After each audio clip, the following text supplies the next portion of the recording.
आज कोठीगर दरबार में बहुत तेज वर्षा हो रही है। बर्फ के सिल्लियां भी बहुत तेज तूफानों के साथ लगभग 60 से 70 प्रति घंटे की रफ्तार से यहाँ बारिश हो रही जैसा कि आप देख पा रहे हैं। अगले वीडियो में हम आपको माता धूमावती के दरबार का परिचय देंगे कि यह दरबार कोठीगर धाम गर्दा में कहां पर स्थित है।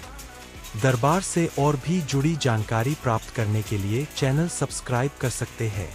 कहा जाता है कि जब माता सती ने अपने पिता द्वारा भगवान शिव के अपमान को सहन न कर पाने के कारण अग्निकुंड में प्रवेश किया, तब उनके अस्तित्व का धुआं ही शेष रह गया था। इसी कारण उन्हें माता धूमावती कहा गया है।